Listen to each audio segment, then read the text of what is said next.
Bonjour à tous, bienvenue, c'est 9h50 le matin en Bretagne. Allez, c'est parti pour 52 minutes d'antenne au programme. Une grande dame, Ariane Ascaride, qui nous fait l'honneur de sa présence. Vous l'avez forcément vue dans Marius et Jeannette, c'est une grande actrice. Elle est aussi réalisatrice, scénariste. Et puis elle s'est laissée dernièrement tenter par l'écriture. Ça donne une force et une consolation. Publiée aux éditions de l'Observatoire, c'est une conversation avec la romancière et dramaturge Véronique Olmy sur leur rapport à la littérature. On en parlera avec elle dans quelques instants.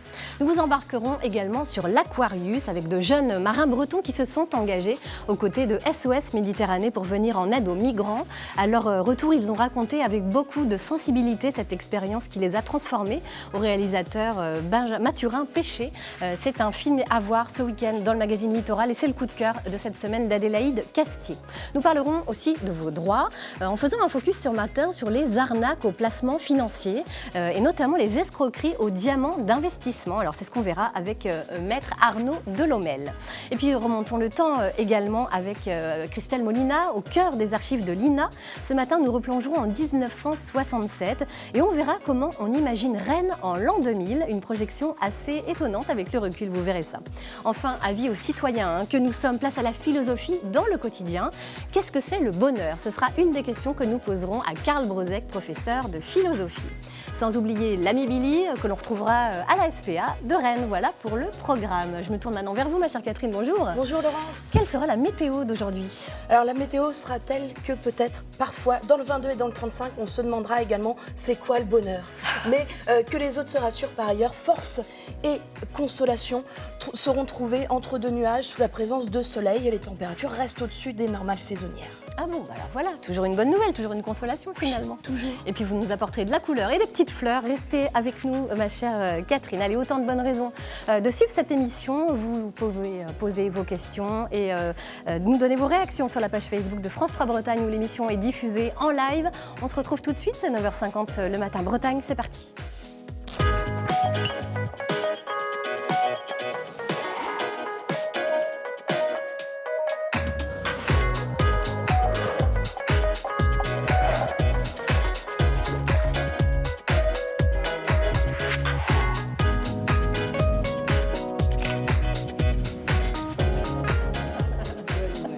Bonjour à tous, bienvenue. On a du soleil et des petites fleurs ce matin sur cette émission. Regardez ça, vous vous êtes mis d'accord, vous avez tout un peu de rouge, c'est marrant. Assorti, voilà. Allez, de la gaieté couleur ce matin dans cette émission, comme tous les matins d'ailleurs. Bonjour Karl, bienvenue à vous. Bonjour Laurence. De la philo au programme, on va parler du bonheur. Ben voilà, on est raccord avec les belles personnes qui sont présentes sur le plateau. Bonjour Adélaïde. Bonjour Laurence. Vous nous parlerez d'un très beau film tout à l'heure, un film sensible, un film extrêmement émouvant sur les migrants. Et ce sera avec le réalisateur breton Mathurin Péché. À tout à l'heure. Bonjour Christelle. Alors, bonjour Laurence. On se replongera en 1967 et on verra comment on imagine Rennes en 2000. C'est pas tout à fait ce qui s'est passé, mais bon, c'est intéressant de regarder l'archive justement. Bonjour Ariane. Bonjour. Bienvenue à vous, Ariane Ascaride. Vous avez ce joli petit accent marseillais. Ça dépend des fois. Charmant, chantant en tout cas. Comédienne, bien entendu, réalisatrice, scénariste. On avait envie d'en savoir un petit peu plus sur vous d'abord en introduction. Alors, je vous propose de tirer un premier petit papier qui se situe devant vous. Et je l'ouvre alors. Ah bah ça serait une bonne idée. Ah ouais. Ça peut être pas mal. Dites-nous. Fille de Peter Pan. Fille de Peter Pan. Qu'est-ce que ça évoque pour vous? Ah bah c'est très clair. Je suis la fille de Peter Pan. Ah bah comme ça. Parce que. Comme ça c'est clair. Oui, pourquoi? Parce que je suis la fille d'un homme qui. Je suis la fille d'un homme qui avait énormément de mal à être un adulte et donc j'ai été élevée par un homme pour qui l'imagination était et l'héritage qu'il m'a laissé, et puis qui avait un mal fou à gérer la réalité. Mon père savait pas ouvrir une bouteille de... Enfin, je vous assure que c'est vrai, ça peut sembler dingue, mais ouvrir une bouteille d'eau minérale avec un bouchon en plastique se terminait avec une pince Becquerel et il essayait toujours d'ouvrir la bouteille, ça marchait pas, ça l'énervait. Tout ce qui était la réalité, le concret... ne lui plaisait pas. Donc, si vous voulez, ça peut être rigolo quand on le raconte comme ça. Ça peut être des fois assez embêtant dans le quotidien. Voilà. Et puis, mais il était sur les planches, votre papa. Oui, mon père. Je pense que sinon, il serait mort. C'est-à-dire que la réalité était tellement dure pour lui qu'il fallait... il avait trouvé ce moyen-là. Il faisait du théâtre amateur. Et puis, il nous a tous poussés sur une scène. Et fort bien poussé, hein. On va l'évoquer justement avec vous. Alors, je vous propose de tirer justement un deuxième petit papier. Oh, de Dieu. Bah forcément. Marius et Jeannette. Forcément. Est-ce que vous considérez que c'est le rôle de votre vie? Non. Pas du tout. C'est pas le rôle de ma vie, mais c'est le rôle qui a changé ma vie. C'est pas la même chose. Ouais. C'est-à-dire qu'en 1h30, je suis passée de l'ombre à la lumière. Tout simplement. Et que, effectivement, en César, César de la meilleure actrice en 1980. Ça a commencé avant, ça a commencé à Cannes, à la projection à Cannes, et après ça s'est enchaîné, après ça m'a échappé. Ouais. Si vous voulez, c'est ça, moi je cours toujours derrière eux. Ça vit tout seul, ce film-là. Vous voyez ? Pourquoi, à votre avis? Qu'est-ce qui a frappé les gens dans ce film, dans votre rôle, à vous, en particulier? Mais je ne sais pas. En fait, je peux pas vous dire oui. Je peux vous dire oui, c'est une petite nénette d'un milieu populaire c'est une image de femme, voilà, énergique. Oui, je peux vous dire tout ça. On peut raconter tout ce qu'on veut. On a tellement raconté là-dessus. Mais au fond, il y a plein d'autres films où il y a des personnages un peu comme ça. Peut-être qu'il y a un truc qui a joué, qui était que, effectivement, c'est un travail qu'on a fait. En fait, ça faisait longtemps qu'on travaillait déjà tous ensemble. Les gens croient que c'est notre premier film. C'est pas du tout notre premier film, c'est le 7e. Donc, vous voyez, mais avant, pendant les 6 autres, on ramait, on souquait ferme, personne ne savait qui on était. Et peut-être il y a aussi ça, c'est-à-dire cette alchimie entre notre amitié, notre envie de raconter certaines histoires et pas d'autres. Certaines histoires. Et puis aussi, on avait avancé dans notre travail et il y a, je pense, une authenticité à l'intérieur de ce film-là. C'est ça, c'est l'authenticité, certainement. Et puis un très bon scénario, parce que, excusez-moi, mais s'il n'y a pas un bon scénario, vous n'avez pas un bon film. Hein. Ça, c'est certain. Vous restez avec nous, Ariane. Avec plaisir. On va maintenant retrouver l'ami Billy qui se trouve à la SPA de Rennes avec de nouveaux compagnons à adopter. Bonjour Billy. Bonjour Laurence, bonjour tout le monde sur le plateau. Alors ce matin avec Jennifer, on a décidé de vous présenter des petits chatons parce qu'on est en plein dans la période là. Hein. Oui, on est en plein dedans. Alors là, c'est 2 petites femelles. Crépine et Durite. Crépine et Durite. Alors là, elles ont envie de jouer, elles ont envie de gambader. Donc elles ont été ici ramenées il y a quelques temps. Alors ces petits chatons, quand on les reçoit à la maison, c'est un pur bonheur quoi. Faut jouer et tout ça quoi. C'est ça. Après ça fait aussi des bêtises, hein, des chatons, faut pas l'oublier. Mais effectivement, c'est vrai que c'est un pur bonheur de les voir grandir et de les voir évoluer avec nous. Donc écoutez les enfants, si vous êtes amoureux de ces petits chatons, ces petites chattes là ce matin comme nous, vous venez ici au refuge de la SPA. C'est juste des toutes petites boules de poils hyper sympathiques. Des petites boules d'amour. Allez, à tout à l'heure les filles. À tout à l'heure, Billy. Puis on rappelle d'ailleurs que ce sont les portes ouvertes de la SPA ce week-end. C'est bon à savoir. On voit à quel point Billy est attaché à ces animaux à chaque fois qu'il va à la SPA. C'est une forme de bonheur. Alors c'est justement le sujet qu'on va évoquer avec vous, Karl Brozek, professeur de philosophie. Le bonheur, qu'est-ce que c'est? Ah, le facile, bonheur, hein. oui. C'est pas facile. Et puis surtout, c'est un sujet un petit peu tarte à la crème en philosophie. Le bonheur, c'est un thème qui est cher aux philosophes, mais qui est cher aussi à tout le monde. On a l'impression qu'on est dans une époque où on court après le bonheur, on recherche le bonheur. Le bonheur est devenu une obsession, c'est même devenu quelque part une norme. C'est-à-dire que dans la pub, dans le marketing, on nous vend le bonheur non plus comme un objectif, mais on nous dit tout simplement, sois heureux ou ne sois rien du tout. Donc le bonheur s'étale à longueur de pub. Il y a une célèbre marque de pâte à tartiner qui se vend comme étant du bonheur à tartiner. Un célèbre club de vacances qui nous dit le bonheur si je veux. J'ai même trouvé une pub pour de la saucisse de Morteau qui nous dit 20 cm de pur bonheur. C'est fort. Autrement dit, on pourrait dire que trop de bonheur tue le bonheur, puisque à force de le vendre par tous les moyens, on sait plus ce que c'est. Le bonheur, c'est quoi? C'est des vacances, c'est de la saucisse, c'est de la pâte à tartiner. Et puis surtout, le bonheur finit paradoxalement par nous rendre malheureux, parce qu'on le voit s'afficher tellement partout qu'on se dit, nous, on n'a pas ça. On n'a pas toutes ces belles choses qui sont montrées dans les pubs. On n'est pas aussi beau qu'eux, on n'est pas aussi riche, on n'est pas aussi formidable. Si, sur Facebook, on est tous beaux et tout. Voilà, c'est ça exactement. Mais dans le vrai monde, on ne l'est pas. Alors finalement, on finit par être malheureux. Et pourtant, le bonheur, d'un point de vue philosophique, ça existe bel et bien. Alors, ça se conjugue comment? Ça se conjugue au présent ou c'est du rêve? Très très bonne question. En tout cas, le bonheur, ça ne correspond pas du tout à l'image qu'on s'en fait. C'est pas tellement du rêve, c'est pas tellement de la réalité. Le bonheur, on le confond trop souvent aujourd'hui avec le plaisir. C'est-à-dire qu'un petit moment de plaisir, un petit moment de joie, on va dire, voilà, c'est du bonheur. Or, la définition philosophique du bonheur, c'est tout le contraire de ça. Le bonheur, ce n'est pas quelque chose de relatif, c'est-à-dire limité dans le temps, c'est quelque chose d'absolu. C'est-à-dire que pour un philosophe, une fois qu'on est heureux, on n'a plus besoin de rien. On est dans un état d'harmonie avec soi-même et ça dure toujours. Donc, l'absolu contre le relatif, notre époque nous vend du relatif, le bonheur, ça devrait plutôt être un absolu. Merci, Karl. Écoutez, on va justement... Oh là là, je vois que ça fout grand blanc sur le plateau. Ariane, pour toi, c'est quoi le bonheur? Mon père disait une chose que j'aimais beaucoup et que je continue à dire. Il me disait, si à la fin de sa vie, un homme ajoute les petits moments de véritable bonheur qu'il a eu, et que ça fait une journée, c'est un homme qui aura eu une belle vie. J'adorais cette... C'est joli, ça. Oui, j'adorais Ah ce ouais. truc-là. Je ne sais pas si c'est juste, mais voilà, moi j'adorais ça. Le bonheur, je ne sais pas ce que c'est. En tout cas, Sincèrement, il y a peut-être je ne sais une pas. petite part de bonheur dans la littérature. C'est ce qu'on va voir avec vous maintenant. ça c'est autre chose. Avec justement le livre qui vient de sortir, hein, Une force et une consolation, publié aux éditions de l'Observatoire, se penche sur votre rapport justement au livre, au travers d'une conversation avec la romancière et dramaturge Véronique Olmy. Est-ce que c'était la bonne personne pour que vous arriviez à vous livrer autant? Absolument. Véronique et moi sommes amies depuis plus de 20 ans.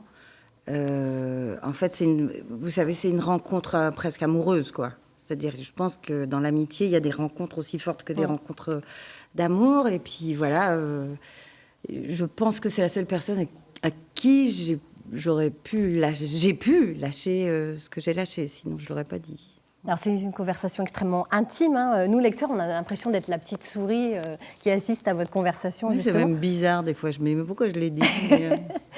Et très vite, vous nous donnez le sentiment que les livres ont joué un rôle vital dans votre vie, dans votre parcours de comédienne, de femme, de citoyenne engagée que vous êtes. Hein. Est-ce que c'est le cas? Oui, c'est tout à fait Les le livres, cas. ça a été- Les livres, ça m'a... je dis un peu pompeusement que les livres m'ont sauvé la vie, mais ça m'a vraiment changé la vie. Oui, oui, tout à fait. Ça vous a aidé à supporter la réalité. le réel? Oui, oui, Ouais, parce bien qu'il sûr, était oui, trop dur le à réel supporter. était pas toujours très rigolo et de toute façon, je continue à penser que le réel n'est pas toujours très rigolo et que j'aime bien m'en aller, j'aime bien rêver, j'aime bien lire et surtout, c'est réconfortant. C'est-à-dire que de lire certaines choses... par exemple, je parle toujours de ce livre-là parce que c'est un livre qui est très important pour moi, qui est La femme de 30 ans de Balzac. C'est un livre, la première fois que je l'ai lu, je me suis dit, mais bon Dieu, c'est au début... Enfin, dans la première moitié du 19e siècle, il y a un homme qui écrit ça et qui fait un portrait incroyable de cette femme. Et je conseille à tout le monde de relire La femme de 30 ans parce que vous allez voir, ça n'a pas tant bougé que ça. Ouais. Et confirme. moi, ça me... Comment vous dire? Au lieu de me désespérer, ça me réconforte, oui, mais ça me donne envie de continuer à parler, à dire qu'il y a beaucoup de choses à faire, que les femmes ont encore beaucoup de choses à dire. Et ce qui est phénoménal, c'est qu'il y ait eu un homme qui s'appelle Honoré de Balzac qui a écrit ça. Qui capte ça Qui a à écrit cette ça. époque-là. Ça veut dire qu'il y a des hommes formidables. Ben oui, il y a pas Aussi. de doute. Non, mais je dis ça parce que dans les temps dans lesquels nous vivons, j'entends des déclarations qui font penser que tous les hommes devraient être nos ennemis. Et je pense que c'est pas juste. Karl? Écoutez, étant donné que je suis en très petite minorité à C'est cette ça, table, j'ai je ne envie vais de vous dire, absolument bon, rien bah, répondre non, à tout Non, ça. mais c'est vraiment important. Enfin, Ouais. vraiment, je pense que c'est important parce que les choses sont de temps en temps dévoyées. Et il ne faut pas les dévoyer. Je pense que les filles ont énormément de choses à dire et doivent les dire justement, ce qui n'est pas toujours le cas. Mais dire, on va pas tous prendre un marteau et leur taper sur la tête, ça marchera pas comme ça en plus de toute façon. Alors, il y a un autre personnage qui vous a beaucoup marqué, hein, il vous le racontait dans le livre, une autre figure, c'est Bérénice. Ah oui. Alors là, vous dites quelque chose d'incroyable. La première fois, je ne l'ai pas lu, je l'ai vu. Oui. Pourquoi? C'est un personnage qui vous a happé à ce point. Non, en fait, je l'ai vu parce que je l'ai vu au théâtre. Hein, je suis allée au théâtre, j'ai vu Bérénice de Racine. Et je peux pas vous expliquer. Ça a été un moment c'est pas de l'émotion, c'est-à-dire que ça m'a complètement envahie, que je me suis dit, mais quelle force peut avoir une femme? La force de l'amour que peut ressentir une femme est une force inimaginable. Alors ça, c'est vraiment un truc qui est très particulier aux femmes. Et elle est prête à... Voilà, elle abandonne. C'est incroyable, c'est une reine, Bérénice. Hein, c'est pas la fille du coin, quand même. Hein. Et voilà, c'est la passion, quoi. Bérénice, c'est la passion. C'est l'absolu. Et la passion est une drôle de chose. Hein. C'est ça qui est très intéressant en plus chez Racine. Parce que Racine, il est élevé à Port-Royal, c'est tout comme ça. Et d'un coup, il bascule quand il devient adulte et il est dans la passion. Et en même temps, la passion, c'est destructeur. Hein. Mais je crois que ça vaut le coup, une fois dans sa vie, de vivre ça. Oui, d'autant qu'à l'époque, c'est vrai que dans le débat raison-passion, la passion était considérée de façon totalement péjorative. Il ne fallait surtout pas lâcher prise. La logique de Port-Royal, c'était conformer votre esprit de façon à ne surtout jamais connaître la passion, qui était un danger absolu. Et puis tout d'un coup, effectivement, on est dans ce lâcher-prise absolu qui est en même temps magique. C'est extraordinaire. C'est extraordinaire. Les livres vous ont accompagné toute votre vie et en même temps, vous dites « j'ai du mal à en parler ». C'est marrant, vous ne savez pas parler d'un livre, en fait. C'est ce que vous dites dans parce que comment vous dire, je trouve que c'est très intime, la lecture d'un livre. Et je suis très bavarde, mais je délivre très peu mon intimité, au fond. Et donc, si je raconte pourquoi j'ai aimé un livre, j'ai l'impression que je me raconte. Et donc, j'ai pas envie. Bon, on vous en demandera pas plus, pas de problème. Par contre, on va demander à Karl, on va poser une question à Karl. Karl, quel est le rôle de la littérature dans nos vies, finalement, aujourd'hui, dans la construction de nos identités, à l'heure d'Internet, à l'heure des réseaux sociaux?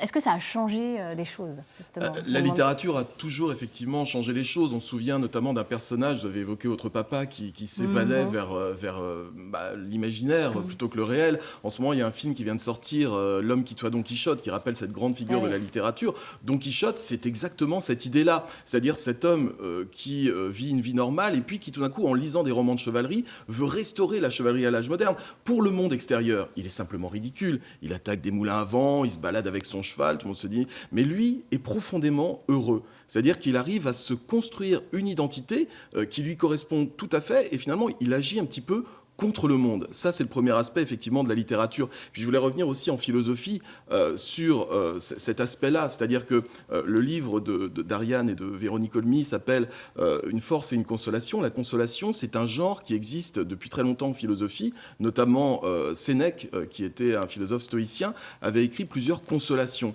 C'est quoi la consolation? C'est se dire que face aux événements de la vie, finalement, ce n'est pas les événements eux-mêmes qui sont dangereux, c'est la façon dont on les aborde. On sait très bien, par exemple, que quand on est de mauvaise humeur, si votre tartine tombe le matin, ça va devenir un drame épouvantable. Alors que si vous êtes de bonne humeur, votre journée va se passer avec du bien et du mal, et puis finalement, on va pas tellement y faire attention. Donc la leçon de la consolation et de la littérature, c'est peut-être un petit peu ça aussi. C'est pas les événements en eux-mêmes qui ont une force, c'est votre façon d'absorber les chocs de ce réel et la confrontation avec le réel. Donc parfois, effectivement, la littérature peut nous donner envie d'affronter ce fameux réel et de relativiser encore une fois les choses. Heureusement qu'elle est là, la littérature. Christelle, vous avez quel type de rapport au livre, vous? Vous êtes une grande lectrice? Je dirais une moyenne lectrice, mais je dirais que comme Ariane, moi je trouve que c'est très personnel aussi ce qu'on peut tirer des livres. En tout cas, peut-être, j'ai changé. Je pense que je suis une lectrice un peu différente de ce que j'étais quand j'avais 20 ans. Je crois qu'à 40 ans, en fait, je suis plutôt dans une introspection, donc plutôt dans des lectures qui m'ont amené à comprendre qui je suis, plus qui je suis, et peut-être dans une quête du bonheur, peut-être. Voilà. Donc, j'aime bien la littérature scandinave. J'aime bien aussi ces littératures qui sont un petit peu, parfois paraissent un peu froides, mais qui délivrent certains messages. Voilà, un livre que j'aime beaucoup, que j'affectionne, Rosa Candida, si vous le connaissez peut-être, et qui est pour moi un petit bijou, je trouve. Merci. Mais très personnel. Voilà. Merci pour le conseil littéraire. Christelle, on vous retrouvera tout à l'heure pour votre rubrique. Je me tourne maintenant vers Adélaïde. Vous êtes une grande lectrice, vous, Adélaïde? Une lectrice compulsive. Carrément. Non, mais comme beaucoup, il va y avoir des phases de vie où on va lire, on va avoir ce besoin, et puis on va être dans un tunnel où on ne voudra plus lâcher les livres, et puis après, ça redescend. Et puis, il faut un peu de temps aussi. Et puis, il faut du temps, mais on en trouve pour ça. Enfin, faut en trouver. Quand on veut, on peut toujours. Littoral, Adélaïde propose ce dimanche une rencontre avec 3 jeunes marins qui ont embarqué à bord de l'Aquarius. Alors, vous allez nous dire un petit peu ce que c'est, mais c'est un bateau affrété pour venir au secours des migrants, c'est ça, en Méditerranée. Et de retour en Bretagne, ils ont raconté cette expérience qui les a transformés. C'est un film qui vous a beaucoup marqué, beaucoup plu? Oui, c'est un film très fort pour resituer un petit peu la situation. Donc, resituer la situation. Bon. Donc, 2 ans que l'Aquarius, cet ancien patrouilleur allemand, navigue donc dans les eaux méditerranéennes et tente donc d'agir face à la tragédie qui se déroule en Méditerranée. À bord du bateau, pour mener les opérations de sauvetage, il y a une trentaine de personnes, des marins, des médecins, des sages-femmes. Tous, quasiment, il faut le dire, sont bénévoles. Souvent, ils partent pour des campagnes de 6 semaines. Ça a été le cas pour Fleur, officier à la Brittany Ferry, Édouard et Simon, officier également matelot sur l'Hermione. Le réalisateur Mathurin Péché les a rencontrés à leur retour. Forcément, cette expérience les a profondément marqués. Il raconte les moments les plus périlleux, le sang-froid qu'il faut avoir en permanence, l'expérience et les bons gestes qu'on acquiert rapidement, notamment au moment de l'abordage de ces canots pneumatiques souvent surchargés. Regardez un extrait. On envoie un premier bateau en fait, qui va faire une évaluation de la situation et établir le contact et apaiser aussi la situation pour que les gens sachent qu'on est là pour les aider et que ça va prendre un certain temps. Donc essayer d'apaiser la situation pour éviter la panique, parce que la panique c'est la bête noire en fait. Après, la priorité absolue, c'est de distribuer un gilet de sauvetage à tout le monde. Parce qu'ils ont vu ça, des sauvetages où les gens étaient vraiment très paniqués, avec des conditions plus difficiles, parce que ce qui se passe souvent, c'est que du combustible se répand au fond du pneumatique et ça les brûle, et ça les fait planer, si vous voulez. Ils sont drogués, en fait, avec l'odeur d'essence. Et là, par contre, ça déclenche vraiment des comportements complètement irrationnels, et des gens qui ne savent pas nager peuvent se retrouver à sauter à l'eau et se noyer à 5 mètres des sauveteurs.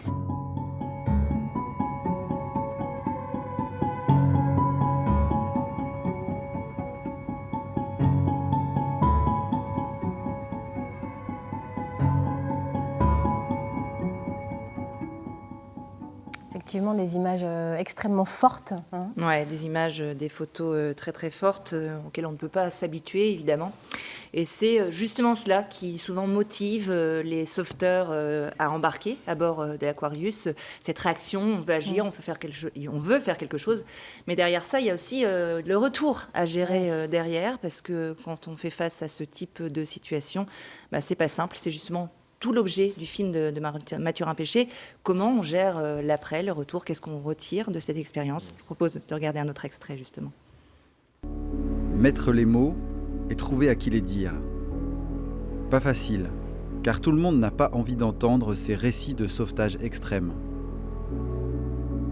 Revenu au pays, Édouard retrouve Baptiste, qui a embarqué avec lui à bord de l'Aquarius pour évoquer cette expérience qui les a transformés. J'ai clairement eu le sentiment de traverser un voile invisible en fait. Nous, on vit dans une bulle où on est protégé par des droits. Et à un moment donné, voir des gens qui ont été privés de leurs droits parce qu'ils viennent de quelque part, parce qu'ils ont telle couleur de peau, parce qu'ils n'ont pas de moyens financiers, c'est vraiment choquant parce qu'on se sent fragile nous-mêmes, quoi. On se rend compte que moi, je me suis rendu compte que ça tenait pas à grand-chose, en fait, cette sécurité qu'on peut ressentir. Ouais, témoignage, voilà, encore une fois très juste, effectivement. L'Aquarius est en campagne depuis 2016 et la situation ne s'améliore pas, malheureusement. Il est même de plus en plus compliqué d'intervenir en Méditerranée. Oui, et puis on peut dire que la situation avec les gardes-côtes libyens est de plus en plus compliquée. Ouais. Certains témoignages relatent des choses très violentes.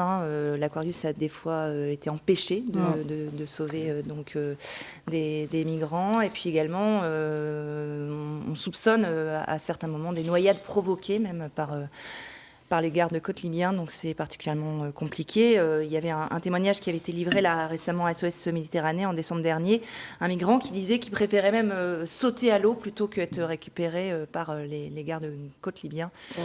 Alors parfois, il y a quelques miracles qui se passent. Samedi dernier, ça a été pas mal médiatisé. Un 6e enfant est né à bord de l'Aquarius, puisque je l'ai dit, il y a des infirmières, il y a des sages-femmes qui sont à bord du bateau.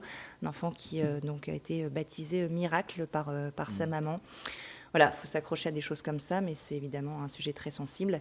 Et donc, je vous encourage évidemment à regarder ce très beau film. Ça passe donc dimanche à 12h55 dans Littoral. Dans Littoral, merci beaucoup Adélaïde. Ariane, forcément, c'est un sujet qui ne vous laisse pas indifférente. Vous êtes membre du comité de parrainage de la coordination pour l'éducation à la non-violence et à la paix. Alors forcément, ce type de sujet... Ça vous touche énormément. Oui, et puis le hasard fait que j'étais il y a quelques jours avec Laurent Godet, qui fait partie du comité de soutien de l'Aquarius, entre autres, et qui a écrit un texte très très beau, parce qu'il y a un livre qui va sortir sur l'Aquarius, et qui a écrit la préface de ce livre, où il dit, il y a des droits, on a des droits, la loi fait qu'il y a des droits, mais il y a aussi d'autres droits, les droits de l'humanité. C'est-à-dire qu'on n'a pas le droit de laisser se noyer des gens comme ça. C'est pas possible. Est-ce que vous pouvez imaginer 5 minutes, par exemple, quand les gens sont en vacances au bord de la mer, ils voient quelqu'un qui se noie. Qu'est-ce qui se passe? Les gens plongent et vont le sauver.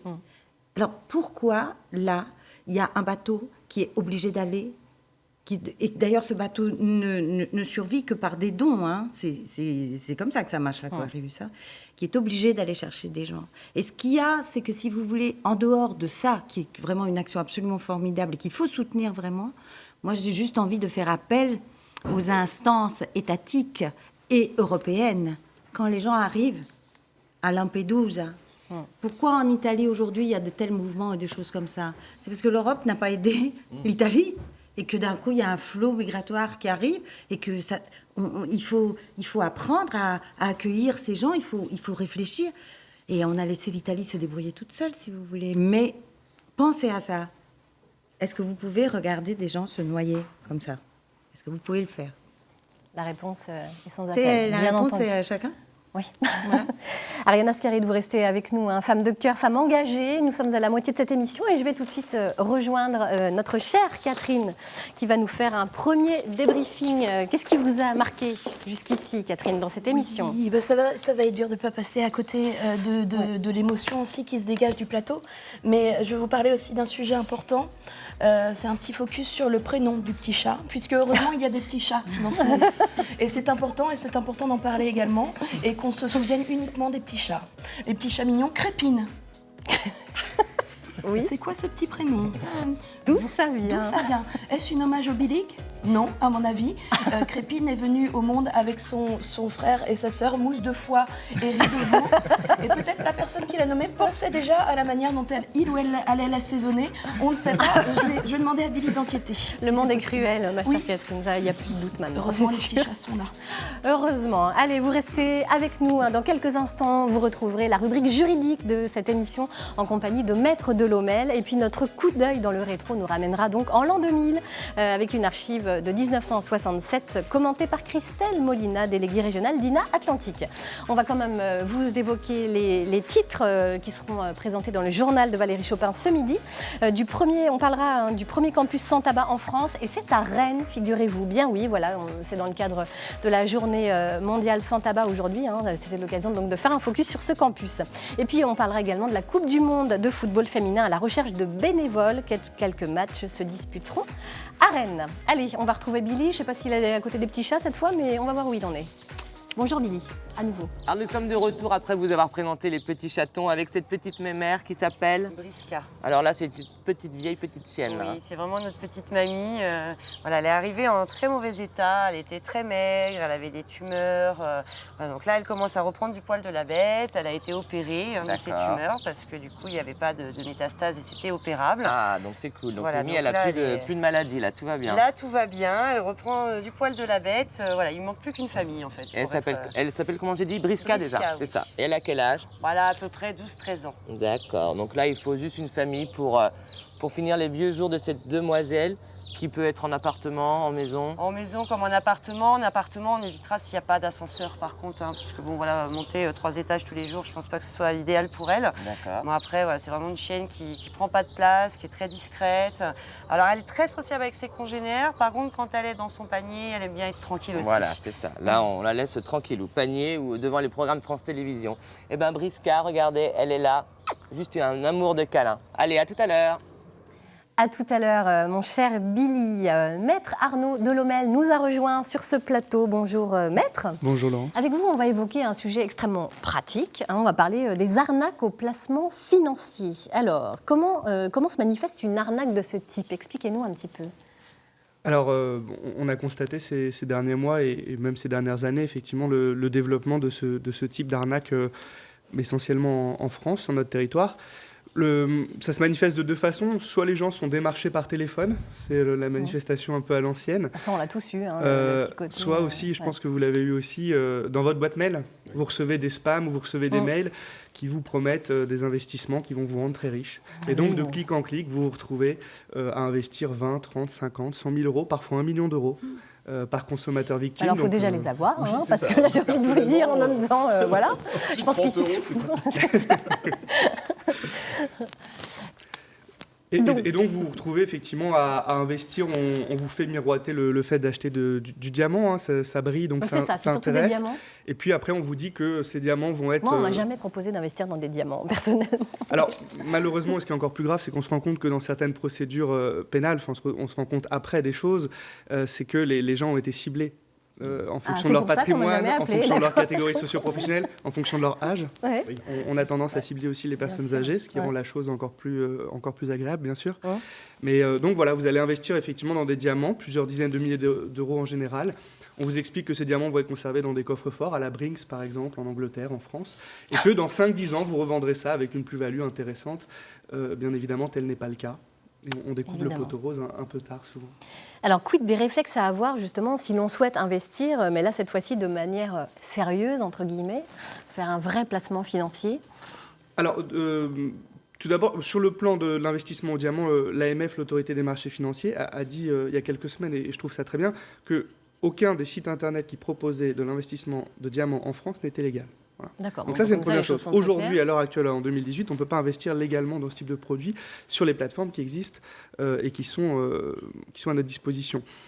Après, en termes d'investissement, les règles, elles sont assez simples. C'est pouvoir se renseigner. Je crois qu'en tant que consommateur, aujourd'hui, on a un devoir, on a même une obligation, avant de prendre une décision, d'avoir le temps de la réflexion. Et de prendre ce temps de réflexion, après, les réflexes, ce sont toujours un peu les mêmes.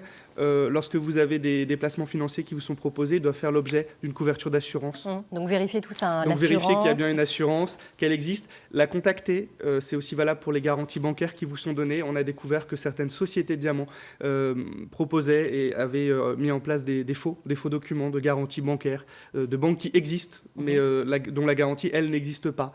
Donc ça rend les choses un peu compliquées. Après, il y a les réflexes traditionnels. Effectivement, moi, je dis toujours, on googleise, d'aller voir sur Internet, de se renseigner auprès d'associations de défense des consommateurs, bien évidemment, auprès d'avocats. On a un certain nombre à intervenir dans ce domaine en France.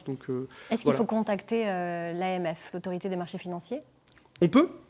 Vous êtes sûr que la société est sérieuse, à peu près? Évidemment. Vous pouvez contacter l'autorité des marchés financiers, qui est devenue extrêmement réactive sur ce sujet, puisqu'elle s'est bien rendue compte de l'ampleur de la situation. On parle de dizaines de milliers, si ce n'est pas de centaines de milliers de victimes sur tout le territoire. Et dans chaque procédure pénale, on est en dizaines de millions d'euros à chaque fois en termes de préjudice et d'investissement frauduleux. L'AMF répond assez rapidement.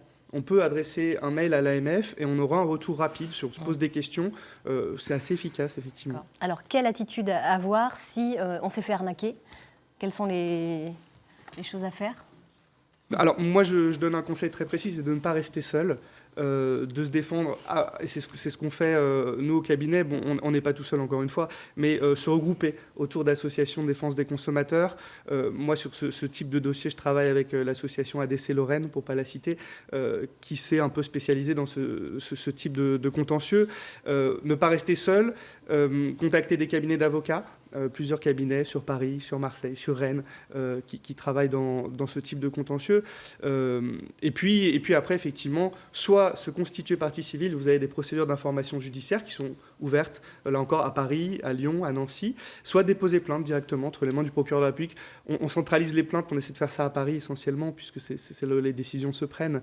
Mais voilà, mon conseil, c'est de ne pas rester seul et essayer de se regrouper autour d'associations ou de cabinets d'avocats. Merci, Maître Delhommel, de nous avoir mis en garde contre ces possibilités d'arnaque. Karl, j'ai envie de me tourner vers vous, justement, parce qu'en tant que philosophe, professeur de philosophie, j'ai envie de vous demander une petite réflexion sur notre rapport à l'argent aujourd'hui, finalement. Est-ce qu'il est différent ? C'est vrai que les rares fois où la philosophie s'est intéressée Vous, personne à ne vous a l'argent... contacté pour vous vendre des diamants? Non, pas exactement. Non, des petits cailloux, des graviers dans ma cour à la limite, mais des diamants, non, pas trop. Oui, ce qu'on peut dire à propos de la philosophie et de l'argent, c'est que finalement les philosophes se sont très très peu intéressés à l'argent, mais les rares fois où ça s'est trouvé, ils n'en disaient pas forcément du bien, du moins de l'utilisation qu'on peut faire de l'argent. On se souvient évidemment de la philosophie de Karl Marx, qui dit que l'argent est tout simplement un moyen de pression du capitalisme pour essayer d'étrangler encore plus les masses laborieuses, les prolétaires, ceux qui sont au cœur de la machine, mais qui ne profitent en aucun cas de tout cet argent qu'ils produisent. Et puis, il y a un autre point de vue qui me paraît intéressant, c'est celui d'Aristote. On va revenir encore une fois dans l'Antiquité. Aristote parle de l'argent, puisque lui, son objectif, c'était directement de diriger une société, donc il fallait qu'il s'intéresse un petit peu à tout. Et Aristote a mis au point un concept que je trouve intéressant, celui de crématistique. La crématistique, c'est quoi ? Aristote dit la société est un peu comme un arbre. Et l'argent en serait la sève, c'est-à-dire un moyen pour l'arbre de pousser, mais certainement pas une fin en soi. Et Aristote critique vivement ceux qui pratiquent la crématistique, c'est-à-dire le fait de considérer que l'argent est une fin, l'argent pour l'argent. J'ai de l'argent, mais je n'en fais rien. Et j'ai tendance à le considérer comme un dieu qu'il faut adorer. Aujourd'hui, 2500 ans après Aristote, on est encore un petit peu sur ce concept-là, c'est-à-dire que beaucoup de gens considèrent qu'avoir de l'argent, c'est une fin en soi. Quand on voit qu'aujourd'hui, une société comme celle qui conçoit des ordinateurs, des tablettes et qui a une petite pomme derrière le dos de ses produits, cette société américaine a aujourd'hui plus en trésorerie que les États-Unis d'Amérique. C'est-à-dire que Apple est beaucoup plus riche que les États-Unis d'Amérique. Qu'est-ce qu'ils font de cet argent-là ? Ils le réinvestissent, ils font de l'humanitaire ? Non, pas du tout. C'est dans les coffres et puis ça reste là. C'est exactement ce dont Aristote parlait. Si on est dans l'arbre, certaines branches sont pourries parce qu'elles ne sont plus alimentées par la sève et que d'autres sont trop alimentées par la sève. Déséquilibre profond dans la société. Aristote, Marx, la boucle est bouclée. Merci, Karl. Ariane, ça vous faisait réagir, je vois. C'est vachement bien. Je trouve que c'est un développement impeccable. Voilà, tout est résumé. Non, mais bien sûr. Vous êtes une femme engagée, oui, mais je signe des contrats. C'est ce que je dis maintenant. Quand on me dit vous êtes une femme engagée, je dis oui, je suis engagée par un contrat. mais parce que on me dit toujours ça, je suis engagée, je suis juste citoyenne. C'est-à-dire que j'ai qu'une vie, voyez-vous. J'en ai qu'une. Et j'ai quand même pas obligatoirement envie de la subir. J'ai peut-être de temps en temps envie de dire ce que je pense et que je veux pas obligatoirement faire comme on a décidé que je dois faire. C'est juste ça. C'est juste ça. C'est juste ça, mais c'est déjà beaucoup. Mais tout le monde peut le faire. Tout le monde, absolument tout le monde peut le faire. Mais simplement, les pressions sont tellement fortes par moment, et on est dans un temps quand même d'uniformisation assez incroyable. Et justement, l'argent, par exemple. C'est-à-dire qu'aujourd'hui, quand vous n'avez pas d'argent, vous avez l'impression que vous êtes exclu de la société. C'est pas vrai, c'est pas vrai du tout. Toute personne est unique. Il n'y a pas deux personnes pareilles. Donc toute personne est indispensable. C'est ça que je voudrais que les gens entendent et se mettent dans la tête. Mais c'est difficile pour eux de l'entendre parce qu'on leur dit pas ça. On leur dit il faut que vous ressembliez à ça. Si vous ressemblez à ça, alors là vous existez. C'est terrible. C'est juste terrible. Donc moi, j'ai une grande bouche. Je suis toute petite, mais j'ai une grande bouche. Alors je l'ouvre. Vous l'ouvrez. Quel message vous avez voulu justement faire passer dans ce livre ? C'est pas un message. Enfin, j'ai pas pensé à ça. En fait, vous voyez, si il y a des gens qui se retrouvent là-dedans, tant mieux. La seule chose que j'ai envie de dire, c'est que la littérature, juste lire. On n'est pas obligé de lire toujours des romans, mais lire. Lire, c'est un truc formidable. Ça nous apprend du vocabulaire. On commence tout simplement. Ça nous apprend du vocabulaire. Quand vous avez du vocabulaire, quand vous allez quelque part, vous pouvez arriver avec des souliers éculés, mais quand vous vous mettez à parler, que vous avez du vocabulaire, les gens vont vous regarder différemment. Lire, ça vous apprend des choses. Le savoir, ça vous apprend la liberté. Ça vous donne la possibilité de choisir. C'est juste ça. Et tout le monde a le droit de lire. Parce que vous savez, il y a un truc très étonnant. C'est que nous sommes aujourd'hui, les jeunes gens, il y a certains endroits, il y a des jeunes gens qui se disent « Ah ouais, mais si jamais je dis aux autres que je lis, je passe pour une patate. » Et c'est pas vrai. Non, si vous avez envie de lire, lisez. Et ça ne vous empêchera pas de continuer à faire le kéké dans la cité. Vous trouvez que la jeunesse a un rapport à la littérature compliqué ou pas ? Pas obligatoirement. Je trouve que la jeunesse est coincée, a du mal à respirer, a du mal à se faire entendre, a du mal à trouver son moyen d'expression. Moi, je suis une fan des rappeurs, par exemple. Vous voyez ? Je comprends pas comment ils font. Je sais pas parler comme ils parlent. Mais c'est fascinant parce que quand même, à un moment donné, c'est de la poésie. Et c'est une expression qui est l'expression d'un temps défini, c'est-à-dire qui est celui-ci, aujourd'hui. Il faut pas rejeter ça. Il y a des plus ou moins bons rappeurs, bien évidemment. Mais il ne faut jamais rejeter les choses comme ça.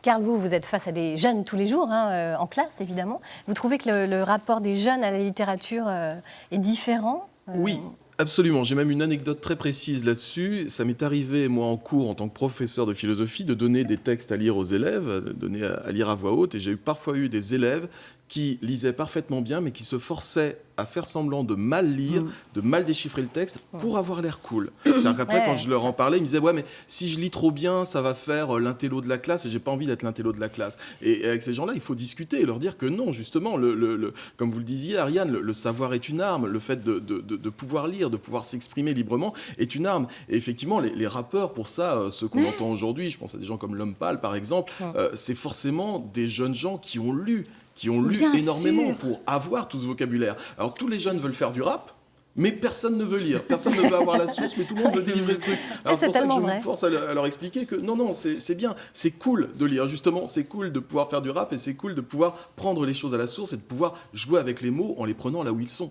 dans les livres, il n'y a pas de mystère. Vous voyez à quel point c'est important un professeur ? Eh oui, pas de doute. Non, mais vraiment, être professeur, c'est un métier extraordinaire.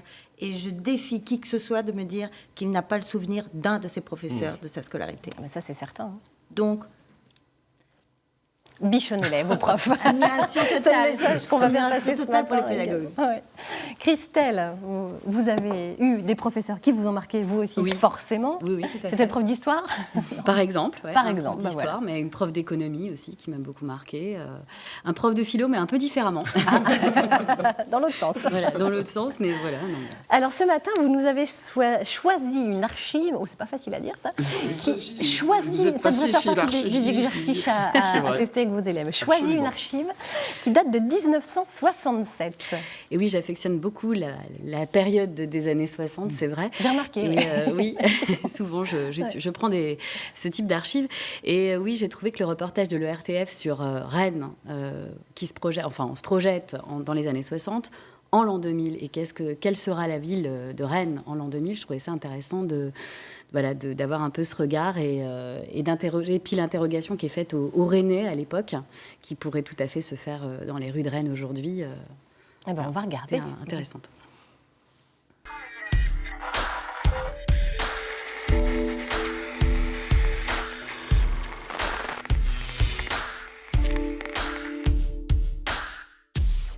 Il faudrait bien des heures pour conter l'histoire de Rennes, s'attarder sur des pages tour à tour sombres et glorieuses, pour en arriver à 39-45, au bombardement, à l'occupation, à la libération, au renouveau et à l'extraordinaire animation d'une grande cité moderne en pleine expansion. Une rapide promenade dans la périphérie de la ville est une véritable découverte, celle de gigantesques îlots de construction neuve, de buildings aux lignes futuristes, de tracés d'avenues rectilignes, là où quelques mois ou semaines auparavant, l'œil ne s'attardait que sur le paysage de la campagne d'Ille-et-Vilaine. Une poussée subite, soudaine, venue de 100 côtés à la fois, avec même, pourquoi ne pas le dire, le sentiment d'une certaine incohérence au regard du visiteur non averti.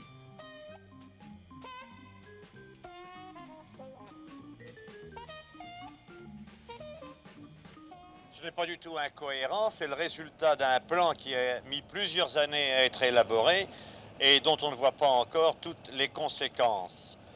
Mais il faut bien penser que la construction d'une route ou la construction des réseaux qui sont indispensables pour l'expansion d'une ville sont des travaux qui ne peuvent se réaliser qu'avec beaucoup de temps et des investissements importants. C'est la raison pour laquelle la ville a commencé par étudier le problème du ravitaillement en eau de la population et réaliser pour ce faire 35 millions d'équipements et que nous avons investi environ 20 millions pour établir un réseau d'assainissement et cette usine d'épuration qui est une des plus importantes de France. Capital en effet était le problème de l'eau. et la pose de 233 km de tuyauterie. Capitale, celui de l'assainissement, avec ses 140 km de canalisation.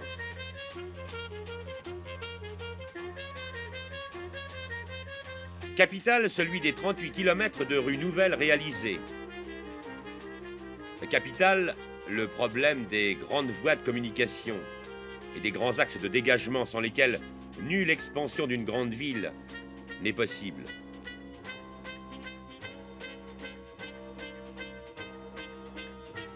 Capitale, l'avion.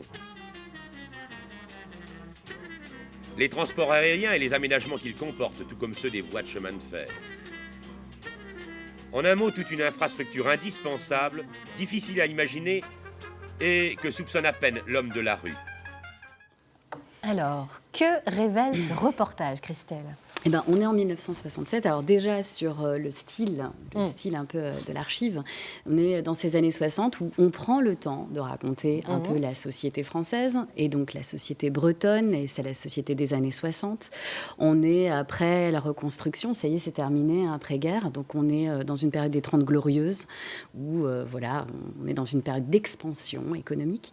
Donc avec une musique un peu jazz qui accompagne comme ça, voilà, c'est très pédagogue en plus, hein, on voit donc ce politique qui est un adjoint d'Henri Fréville. Henri Fréville qui va marquer le tournant en fait, qui était maire de Rennes, voilà, de l'aménagement de la ville de Rennes, puisque vraiment on va passer d'une petite ville, une petite cité paisible près de préfecture régionale à vraiment une métropole d'envergure nationale avec Henri Fréville. Donc voilà, c'est un peu ce regard, ce reflet de la télé des années 60 que j'ai voulu montrer dans ce reportage. Quel est l'état d'esprit à l'époque ? Eh ben, il est plutôt positif, avec des valeurs très positives, de progrès, de science. On utilise des technologies de pointe, en fait, dans les différents domaines. La France s'industrialise, donc on est optimiste. On est dans une période d'optimisme où, en fait, on envisage Rennes en l'an 2000 avec 500 000 habitants, contre, dans les années 67, c'est à peu près 180 000 habitants. C'est ça, ouais. Et voilà. Maintenant, il y en a combien ? Alors maintenant, on est à peu près à Rennais purement, c'est 221 000 habitants, quelque chose comme ça. Pour avoir vérifié, je vous ce matin. J'étais sûre que quelqu'un allait me poser la question. Et on est à peu près 450 000 au niveau de la métropole. Ah oui, d'accord. Parce que Rennes, c'est aussi maintenant une métropole.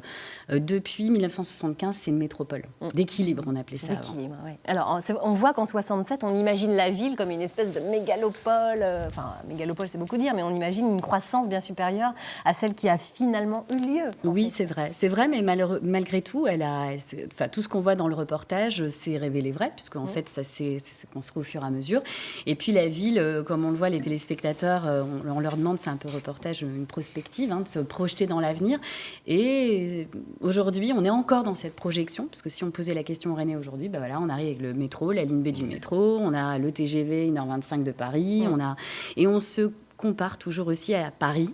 Oui. Ce qui était le cas déjà, puisqu'en 75, on devient, je suis rennaise, donc forcément maintenant, une métropole d'équilibre. Pourquoi l'équilibre ? Parce que par rapport à Paris, on crée l'équilibre en région. Donc voilà, en fait, je trouve qu'il y a une belle résonance sur l'actualité du moment, parce qu'aujourd'hui, Rennes est encore en pleine évolution. Ça reste une ville en pleine expansion. Bien sûr. Merci beaucoup, Christelle. Merci, Laurence. Ariane, vous connaissez bien la Bretagne ? Pas du tout. C'est vrai ? Non, j'ai honte, je le dis.